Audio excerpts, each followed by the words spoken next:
Facts matter, as do their honest expression. And this is This Week in Common Sense starring Paul Jacob. And what is this about, Paul? It's about a reporter who I think is somewhat symbolic of reporters all over the country. In fact, in the piece, we don't name the reporter. And I think in the video that's linked to, this is a press, I don't know about a press conference, but a press availability. It's the uh, uh, U.S. Attorney Bill Williams in Oregon, and he's at the Portland Federal Courthouse, and he's outside. He's talking to some reporters, and they're asking him questions. And he, in the course of discussing it, it's clear that one of the reporters he's pointing out that this is violence and that this is destruction and that this is not lawful and that that's a problem. And one of the reporters keeps, sort of referring to it as what was it? Late night activity. That was one of the ways. Late night activity. Some people watch some of the shows on TV, some of the late night shows. In Portland, some people smash things and so on. Uh, she also referred to it as late night demonstrations. Now, um, demonstrations, there's nothing wrong with a demonstration. There's nothing wrong with a protest. In fact, I've spent a good bit of my life urging people to spend more time at protests and demonstrations because there's a lot of things that we need to fix and make better. That is fundamentally different than destroying things, setting fires, which are sort of dangerous, beating up people. There have been people in these different melees who have been injured or killed.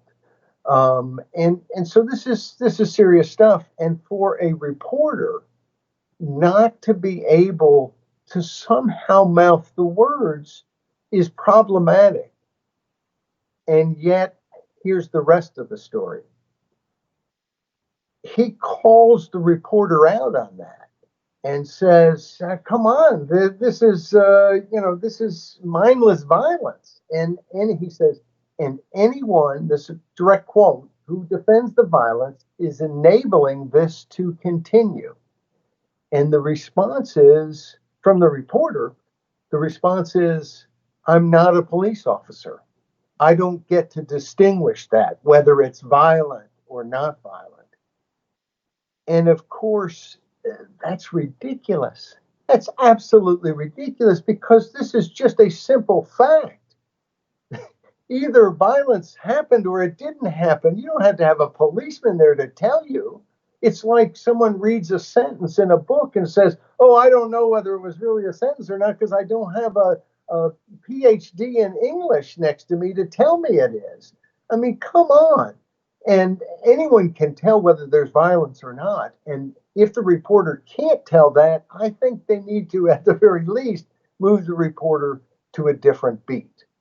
But of course, somehow I think if the politics of this realigned itself, that this reporter likely, and I'm surmising I could be wrong, but I'm just surmising that this is an intelligent person because it's a job that requires being able to communicate and understand things. And that the problem here is this reporter's political narrative going in, I believe it was her head. And because somehow I think if this was a right wing group or issue in her mind, that all of a sudden this would be clear violence and it would be reported that way. So maybe I'm wrong. I'm using my crystal ball, but I have a feeling it's actually spot on that this is not a matter of inability to distinguish fantasy from reality. This is a matter of political bias, just headlong jumping out at you in the news, and yet so many people can't ever see it. But I'm pretty convinced that's what it is. So we're talking about the piece "Violence Against Objective Reporting." Excuse me, violence against. I can't say it. I'm biting out. Yeah, Violence Against Objective Reporting from Wednesday. maybe you ought to run as an independent. Give people Well, I can certainly hold my own against Biden. I'm not sure I could do very well against Trump. I don't know. We need to have you like not sleep, get really ornery, and then maybe you could compete. Interesting enough, we got a comment on this piece from John Brennan, who often comments and says very smart things. Um, but he says this is what passes for woke journalism. I wonder what the report would be if it was the reporter's car, home, person, or family damaged by the activists. And that's here. I think it is, of course, it's not her ox being gored, so to speak, and that would change someone's view. But and I hate to disagree with John Brennan because he's just about always right. Sometimes when I'm not, uh, but I think here it is the politics. We are getting our news with so much politics that it's hard to find the news. And so that's I think what the problem is here, plain and simple. We should move ahead to hit play for transparency, and it's interesting because I have for years, months, years, I guess not more than years, not decades, but really since what happened in Ferguson, Missouri, which was kind of the first of this, recent time spat of police killing people.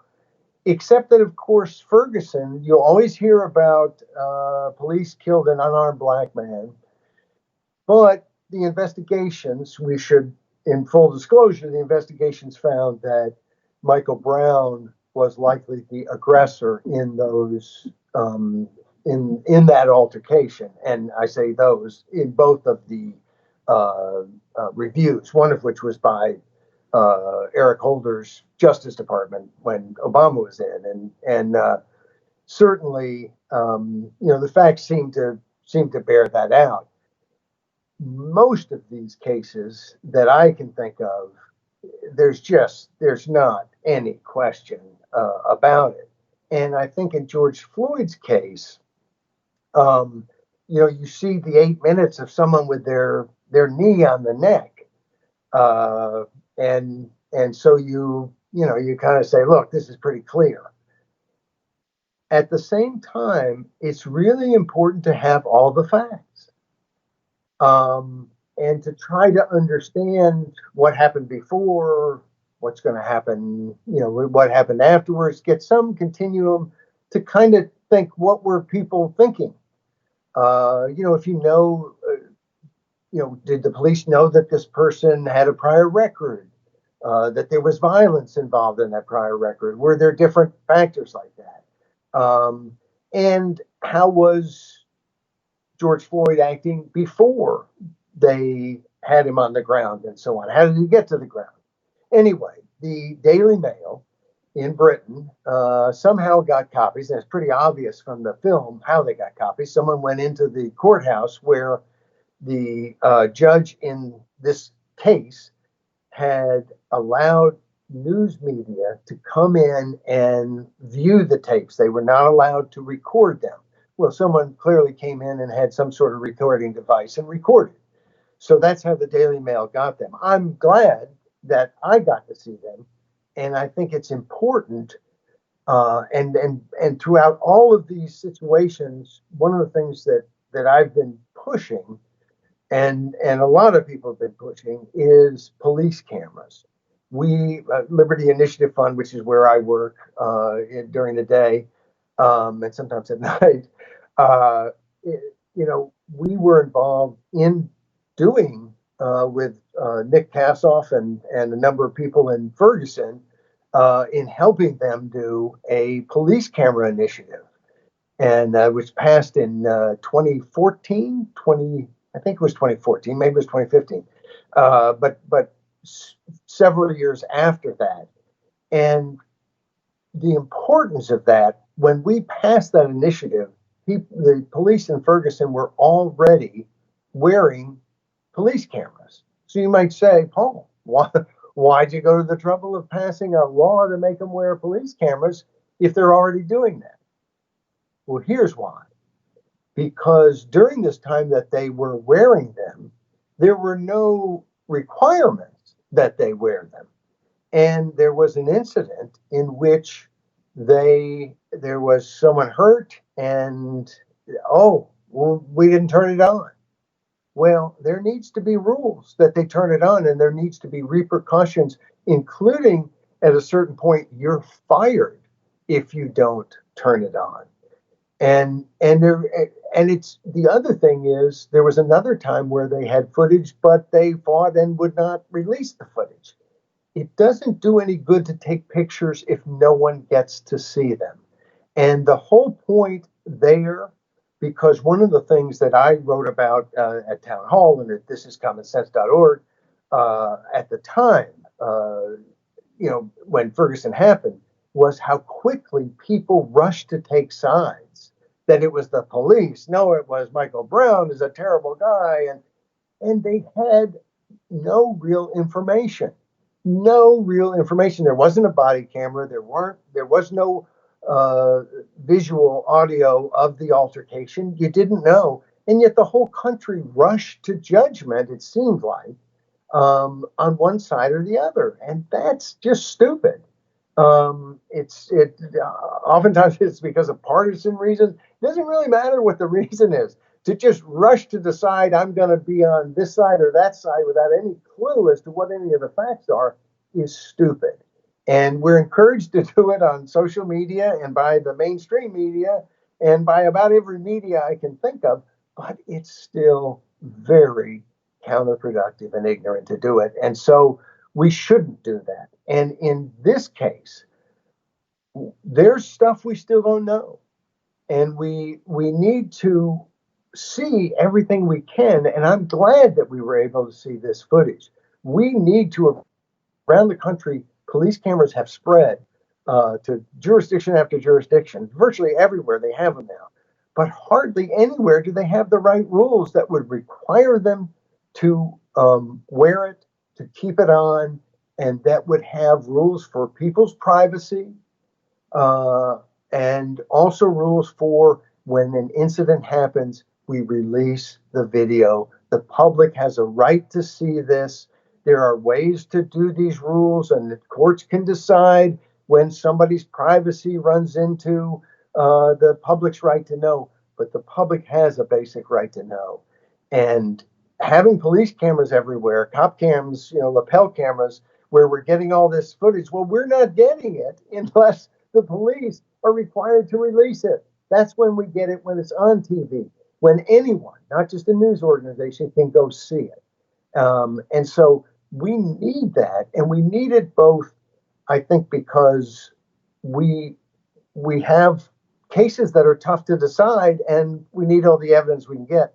We also need it because the public needs to not feel like we're going to get stiff armed and kept out and that nothing's going to change. As long as the public, which on criminal justice reform issues is off the charts in favor of just about every sensible reform imaginable. And yet there's been so little change. And so we need to put more and more controls in the hands of the public. We may need, people at different places talked about citizen, uh, committees who would look over police misconduct charges. There's all kinds of things to do. And I'm sure that some of these won't work as well as others.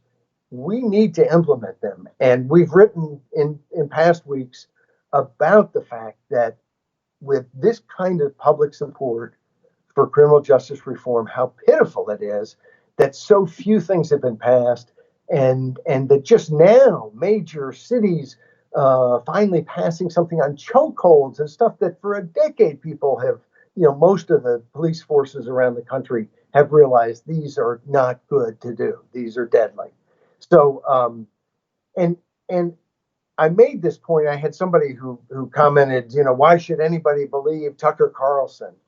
And I'll take just a second to address this, which is involved in media, which the first script we talked about the media, but also in all this criminal justice reform and in issues generally. And basically said, well, why should I listen to Tucker Carlson? And I said, because Tucker Carlson, whether you agree or disagree, might have something worth hearing. And in this, I also had somebody on, social media today, or I was talking with, and was, basically saying, do you trust this media source? And I said, I don't trust any media source. I don't know any media source that I would say you can just trust whatever they print. And so that means that you have to be more guarded about everything you read and see and hear. But it also means you have to, I think, open yourself up to more things. You can't say, I don't like so and so, or I don't agree with that station or that, cable news channel as much as this one. So I'm just going to listen to mine because yours, even though it might give you news you like better, and there's nothing wrong with that. I mean, we don't have to be tortured all the time. I'm a little bit masochistic when it comes to listening to people spout political ideas that drive me crazy, but keeps my heart beating. But we have to. I've said for years, people who complain they don't like Fox News, on the friends I have on the left, I say, unfortunately, because MSNBC and CNN and frankly all three old networks and other media doesn't cover certain stories that don't sit well with liberal audiences and that the conservative audiences like better, well, you're not going to hear those stories. You're just not going to hear those stories unless you tune into Fox every once in a while. And I think the same is true if you just listen to Fox. There are going to be some stories you don't know about, or you know about in a really peculiar way. So this whole world we're living in, where you can't fully trust any media source, it does demand, I think, that we actually listen to more voices. And that's not a bad thing and especially when it comes, I think, to some of these cases. Um, Michael Brown, the first that folks heard about that, it's pretty hard to imagine that somehow he, without a gun, engaged the policeman. That didn't make any sense. And yet, then as other facts came out, it made a little bit more sense. Now, in George Floyd's case, Tucker Carlson certainly suggested, even though later in his show he said clearly he didn't think that what was seen on video exonerated the policeman, but he clearly thought it put the policeman in a different light, or the altercation in a different light. And I think he's onto something there in the sense that George Floyd was clearly on something. George Floyd did not react like a normal person would react. Now, frankly, the police didn't react like normal police ought to react either. The one policeman had a gun out very quickly, and that gun was pointed in the general direction of George Floyd. And so, there's a lot to be asked about in these situations. And it just seems to me that our position, all of us, wherever we are on the political spectrum or anywhere else, the one thing we ought to agree about is give us all the information, put it out there, and then let us make up our own minds. Let us discuss. Let us be wrong about it, even maybe, and then figure out, oh no, maybe I see it a different way. We live in a society that people all across the spectrum complain about cancel culture and how vicious things are. Well, let's stop playing that game, and let's start feeling free to say what we think about things and to demand that we see all the information. And that's, I think, again and again, we are fighting over basic freedom of speech, sometimes it's about government clamping down on freedom of speech. Sometimes it's not government, although government tends to be involved, like we've talked about with social media companies like Twitter and Facebook and some of the laws that protect them from antitrust and other, they're situated in such a way that they are in part creatures of the Congress. And so we also have to look, though, as individuals. I'm not looking for the government to dictate what companies do. Companies can do what they want to do within, as long as it's legal. Um, but I think we also have to start saying we're not going to put up with companies who do not embrace a robust debate um, and freedom of speech in the robust American way. As we always say, that's America's gift to mankind. Don't screw it up. So I think I think the it's funny how free speech weaves in through everything. And of course, when we get down the later in this podcast, we'll talk about the latest events in Hong Kong, and of course, that's all about free speech. That somehow this powerful totalitarian country can't survive if people in one little city are able to say what they think. One of the issues here is the things that we need versus what we're being given. That politicians or the courts or whatever heavily manage what they think we need, and we need something different. And that was a theme also on Friday, if I may stretch this idea further. And it's very strong on the Friday piece because that's about the coronavirus, is it not? It is. It is. And of course, enter stage left Gretchen Whitmer, Michigan's governor, who has kind of just become the arch enemy of any sort of freedom when there's a virus in our midst, which of course is always. Um, but she not only has been draconian in lots of different ways with her, crackdowns and demands that people mitigate the spread of the disease by going out on the lake in a canoe, but not in a party barge, stuff like that. But she's got a new one, and the new one is that the health crisis that we have to recognize is racism. And what is behind that? Well, what's behind that is statistics that show very clearly that Black Americans are a very disproportionate percentage of the deaths in the United States. We're over 150,000, and they have been a much higher percentage than their population. Other minorities have been higher percentage of Hispanics, Asians in the numbers than Caucasians. And as we point out, there's a video that USA Today put together that kind of talks about some of these discrepancies. And what's not said is what the whole point of the script was, and also why it's not said. One of what at least appears, I don't want to, I'm not a doctor, I'm not giving any medical advice. Um, and I mean that. I'm not just saying that to avoid some FDA lawsuit. I'm not a doctor and I'm not giving you medical advice. Um, but it seems pretty clear in what evidence is out there that one of the key factors, especially in people who are getting severe COVID that kills you, is a deficiency of vitamin D.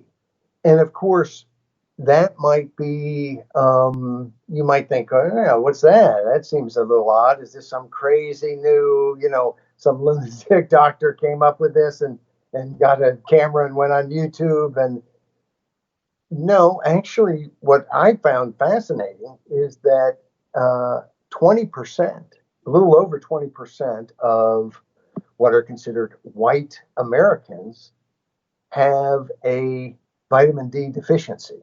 So this is something that is a pretty serious problem. I mean, a fifth of us plus who are happen to be white. See if this is the video, you can tell.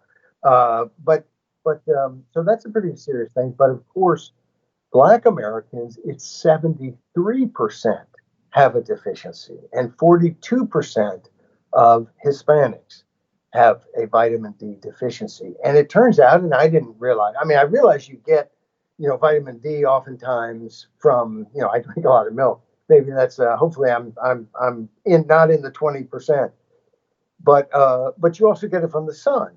And of course, especially because so many people during the lockdowns, it was like you're supposed to stay in your house. No, you're not. Nobody said you have to stay in your house. It was a wonderful time to go out and see nature and be in the sunshine, as long as you're not in a crowded room with people. And so, but anyway, all of that advice, if it kept people indoors and out of the sun, would decrease the level of vitamin D in their body. And it turns out that because, of course, people who are white, people seem to think, scientists, the expert scientists, they seem to think that it's because we live in the North where, we could do whatever magic we could with melanin because we're not getting much sun. And of course, people who were on the equator who are darker complected, maybe a part of that was like, hey, we're protecting ourselves from all the sun we're getting. We don't need any extra melanin. And anyway, the bottom line is, why is this never, you don't see this on TV? You don't hear people talk about it. Is it too simple? Is it that nobody would get rich by saying it? Is it that there's not any political acts that could be grinded? Sounds better grinded than ground. But anyway, I think ground's probably corrected. Anyway, it's all politics and BS. Why is this not being talked about? Especially because it does seem to have, there's no proven scientific study that shows it, but there's an awful lot of repeated linkage where people who are dying of COVID-19 are vitamin D deficient. So on Friday, as a service to my fellow man, I said that. And I think it ought to lead every newscast. We live in a time in which simple stuff that can help people doesn't get done because we're too busy like kicking somebody in the knee. It's insane. And so there you have it. My advice is, no matter who you are or what your skin complexion is, get some sunshine, get some extra, and bless you. Hope that you survive this disease, and I hope that we all survive the reaction of politicians to this disease. Now, I also take vitamin D supplements, and those are readily available and they're not expensive. And along with sun, that would be very useful for people, I think. Yes, I have not. I don't take vitamin D supplements, and I don't know how much vitamin D you actually get from drinking milk. And I've cut way down on my milk consumption. But boy, I cut down from drinking a lot of milk, so I always felt like I got enough vitamin D. But I guess we wouldn't know unless it was tested. Well, if you're cutting down from milk, you might be also mitigating or preventing one of the problems associated with COVID-19, which is obesity. That is another cofactor. I mean, it's not just vitamin D deficiency. People who are too large, and many of us are too large for our alleged height, right? We're a little bit too wide. That's also associated with the disease. And so one of the problems of the lockdowns has been that people have started binging on food and not doing anything. Right. And so there's like what they call it, the COVID bump or something. 15 pounds extra is what people are putting on. It should be going the other direction in America. Yeah, it's funny because this has been a wonderful time for me, at least from a health um, standpoint and so on. I've gotten to play more tennis. with my 20-year-old daughter. And once they're 20, you realize your days of getting to do fun stuff are limited going forward. They got to live their lives, and it has been so wonderful. I think we played more tennis during this pandemic than probably in the previous 20 years of her life. It's been a lot of fun. So, there's good in the bad always, or at least ways to try to find it. Speak- You know what? Oh, Oh, I was just going to say that one of the things about this issue of vitamin D and obesity and just general health in defense against the virus, it's kind of an obvious point that we aren't talking about. It's one of my favorite pet peeves is that sometimes now it's the obvious that we need to stress, because the obvious is the one thing people are overlooking sometimes. yeah. And and that's actually what we were talking about on Monday as well. Your first piece of the week was called an obvious opportunity. Oh no, corruption and opportunity. And obvious was a theme of your conclusion, I should say. I was jumping ahead to your conclusion. Well, it's look. On Monday we talked about President Trump's tweet, and of course, President Trump asked a question, which is a kind of sneaky way to put it out there. And then the media wanted it to be, this is his tweet about, should we delay the or postpone the election? And I took it as President Trump is trolling the media. And of course, the media has been trolling President Trump on this whole issue of, the first time in 2016, before the election, the poll showed Hillary Clinton ahead. I don't know if anybody remembers that, but it is true. The poll showed Hillary Clinton ahead. And of course, there were numerous questions to Donald Trump. Will you agree that the election was fair and not rigged if you lose? And of course, his response, which only seems logical, was, well, I'm not going to say before the election that I was treated fairly. Let's see what happens. And then, of course, after the election and up to this exact moment, Hillary Clinton and other Democrats have refused to accept the election results without saying they were rigged and so on. So it's just a little bit of a funny, ironic situation. Um, but it seems here it's a little bit different because it's not just I won't accept the results. There's this whole I won't leave. Like I'm going to barricade myself in the White House or see if I can convince the Joint Chiefs of Staff to have like a military coup or something. I don't think this is really very likely. And maybe I'm missing a few plays here or there, but I'd be willing to bet a whole lot of money that if President Trump loses, he leaves, and that he leaves at exactly the same day as the other presidents coming in. There's no issues about it of any serious, maybe a couple keys get misplaced. I don't know, but it just seems so obvious. And yet it's been treated very seriously by the media that he might not step down. And of course, now we get a pandemic. We get a case where we had an Ohio governor, Governor DeWine, who basically a court said, no, that election needs to take place. And Governor DeWine said, no, we're postponing it. It's not taking place. And I think basically didn't get a whole lot of pushback, largely because I think the media was on his side for whatever it's worth. It still seems like this, there should have been a little pushback as to why a governor doesn't have to follow a court order. And I don't know all the details, so maybe there were some things in there that allowed some of that to happen. I don't claim to have any deep knowledge of that, but it just seems to me that the court said the election needs to go on, and the governor said it wasn't going to go on. Now, the president of the United States has absolutely no role in deciding when the election is. Just absolutely zero role. It's set by Congress. It's set in law. There's just nothing he can do to postpone the election. nor do I think he should postpone the election. But I think what was really at work is him trying to make a point and to get into the discussion that mail-in ballots are a problem. And and one of the things, and here I guess our theme this week is, would the press bother to tell any facts about any of the stories that are out there? And here's what I mean.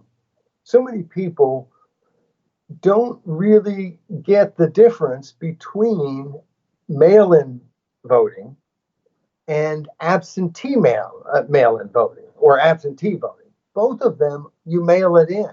Both of them, the government mails you a ballot, you fill it out, and you mail it back. So they're very similar in that way. The difference is this. The difference is absentee ballots get sent to people who say, "Hey, would you send me an absentee ballot?" My local here in Virginia, in Prince William County, Virginia, I got in the mail just the other day a application to fill out to get a ballot mailed to me so that I could vote absentee because of the pandemic.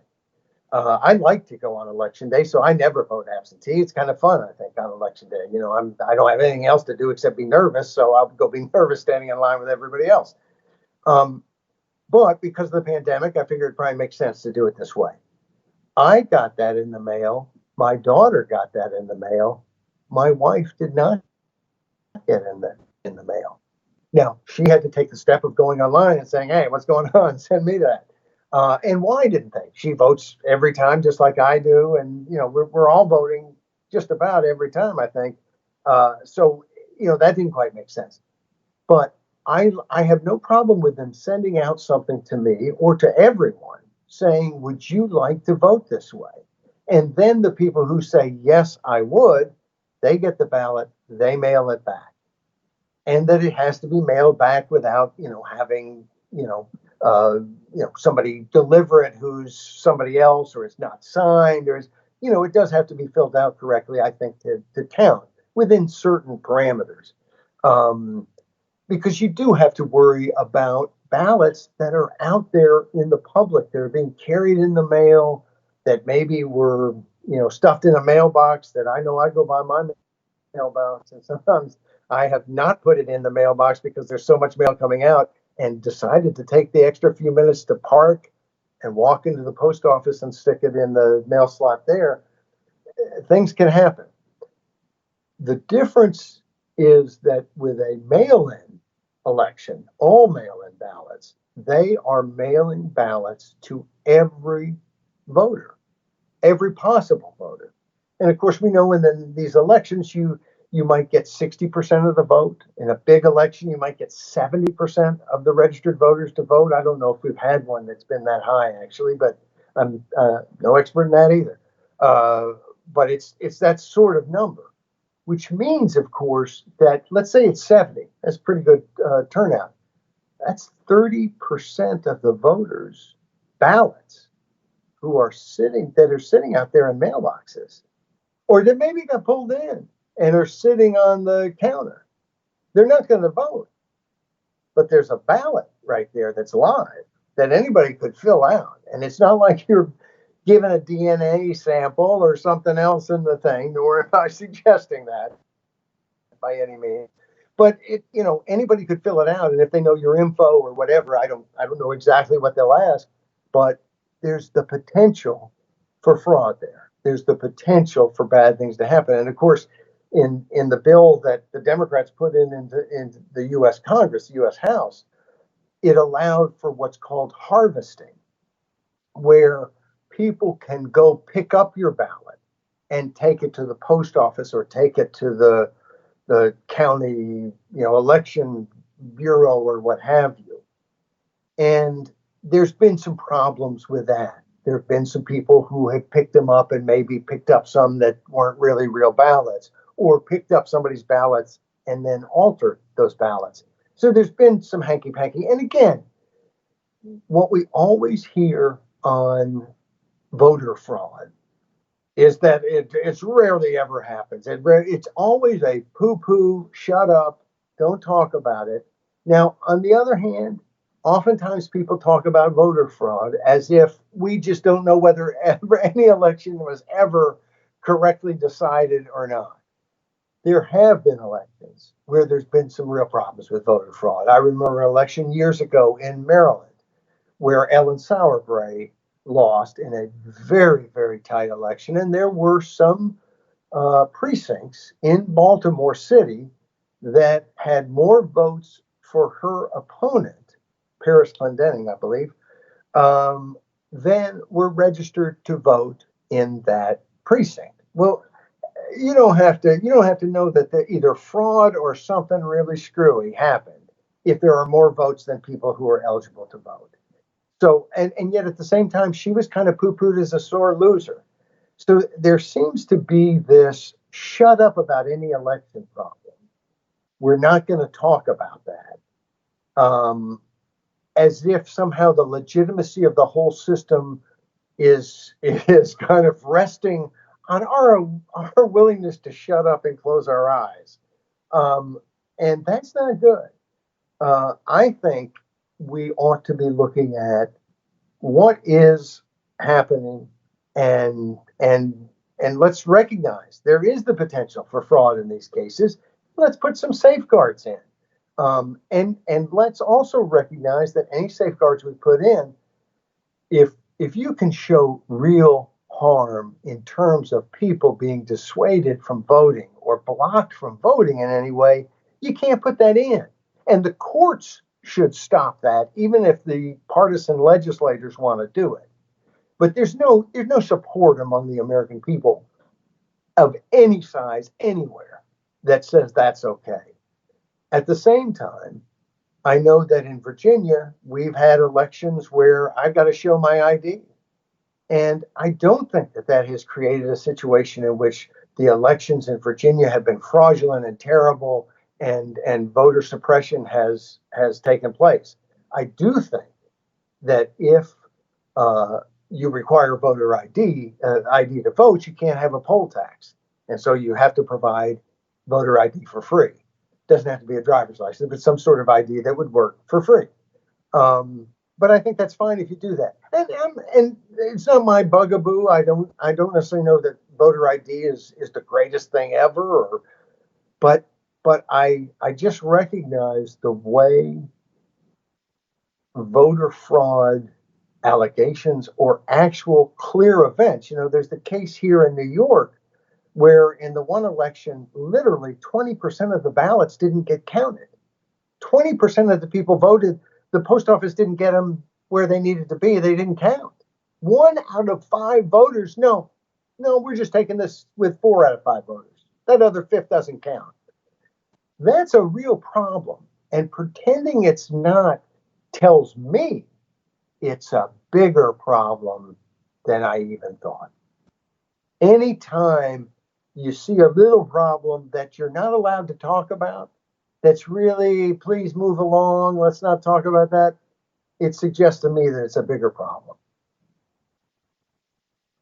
And I have to do a shout out to Not So Free, who commented on this, that Trump played them like a Strad with that comment in terms of trolling the media, and then added whether he intended to or not, which I thought was funny in the sense that I think sometimes he plays the media very well, and that, like Not So Free, I know this woman who's just wonderful.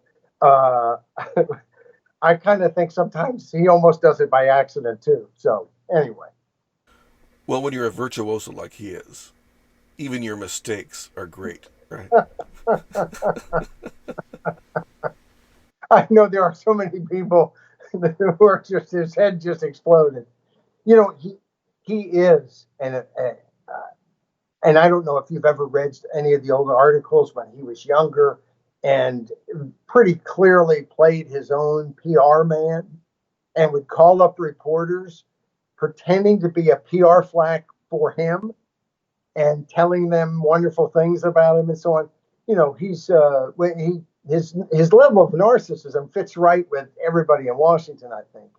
Um, But the truth is, he is a virtuoso in a sense, a savant maybe, or something with media in that, or maybe he just doesn't give a crap.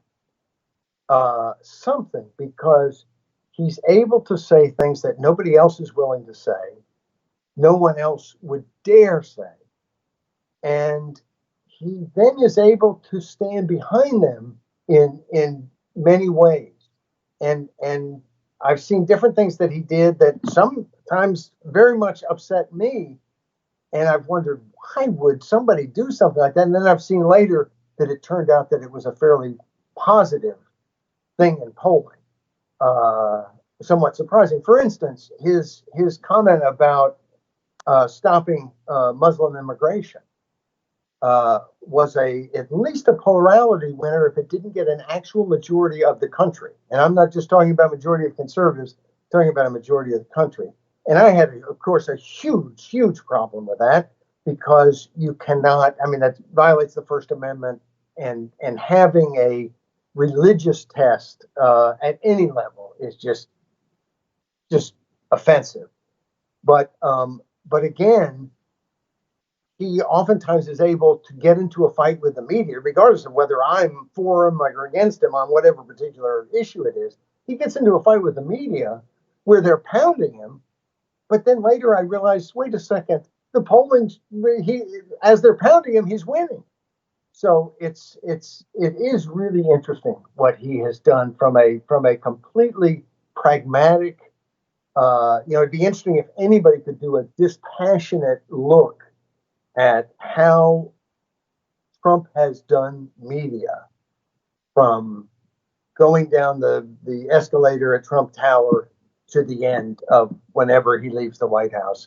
It would be a fascinating thing to read if someone could do it dispassionately. That may be a tall order.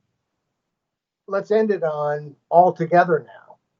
Whenever I think of that, I wrote that title, and we went back and forth on titles, and then we ended up sticking with it. But I always think of that. I think of the 1930s cartoon Gulliver's Travels, and there's a great song All Together Now in that cartoon, which my oldest loved when she was a little kid, and I loved when she was a little kid. Anyway, but this is not about Gulliver, at least specifically. It's about what's happening in Hong Kong, except it's not just happening in Hong Kong anymore. And I believe that we've mentioned this in a couple of different commentaries on China and Hong Kong and what's happening. But under this national security law, they basically outlawed any type of free speech of a political nature. They have arrested people for nothing other than being parts of protests and being pro-democracy in the past, even though they have continually said this is not retroactive. They are applying this law retroactively. And it's obvious because just last week, they filed arrest warrants in Hong Kong for 6 different pro-democracy activists. And all 6 of these activists don't live in Hong Kong. Now, a couple of them, like Nathan Law, who was a Hong Kong legislator, has been a big pro-democracy guy, was very much involved in the 2014 umbrella movement. And so he's been involved in stuff there for a long time. But as soon as the national security law took effect, was put into effect without anybody in Hong Kong saying boo, was put into effect by the Beijing Chi-Nazis. Anyway, he left Hong Kong. So he hasn't been in Hong Kong to commit any crime. And then, of course, there was another gentleman who has been in Germany for years and said, I haven't had any public statements about China or Hong Kong. And so the only thing they could go after me for is is what I did in the past. And then there was also Samuel Chu, who heads up a group called the Hong Kong Democracy Council, but it's a group headquartered in Washington. He's an American citizen. He's been in Washington or in America for more than 2 decades. So he is certainly not someone that you would think the Chinese, the Chinese Communist Party officials in Beijing or now in Hong Kong have any jurisdiction on whatsoever. But that is the way that this law is written. And I make a little joke about the fact that they didn't name me. I mean, I've said plenty of nasty things about the authorities in Hong Kong and the butchers of Beijing. And so I felt kind of left out.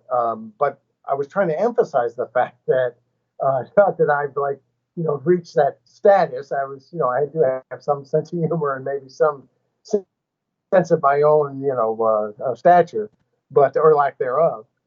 But the whole point was how silly it is that they could name anybody anywhere in the world, and that's exactly what they have done. And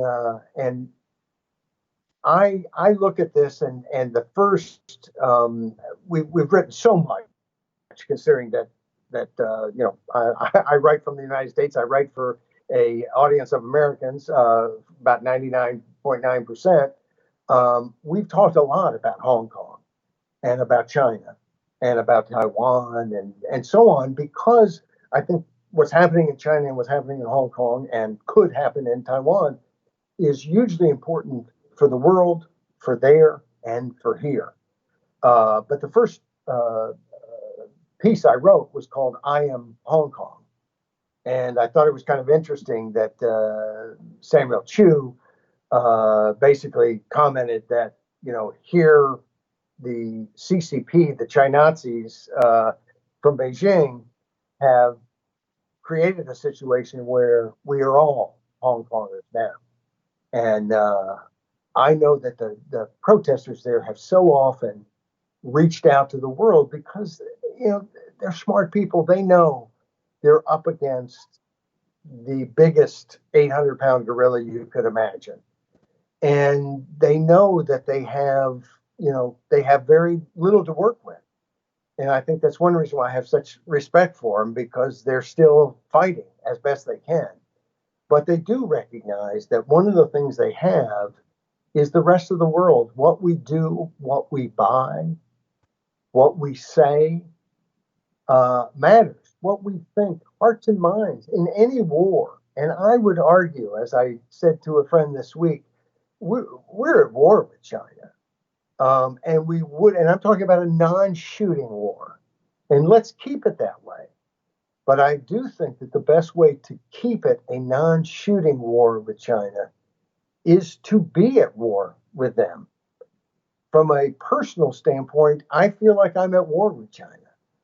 I want what they are doing in China and what they are pushing on the rest of the world, including threatening to invade places and force it on them, it's totalitarianism. It's everything that I have fought my whole life. It is the antithesis of freedom and democracy and everything I love.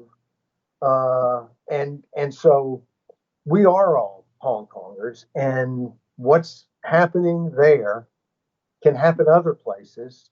It's up to us to recognize it, to speak about it. I don't have all the answers. I'm not looking to, send a quick memo to my congressman or President Trump to say, hey, solve all this unilaterally at the snap of your fingers.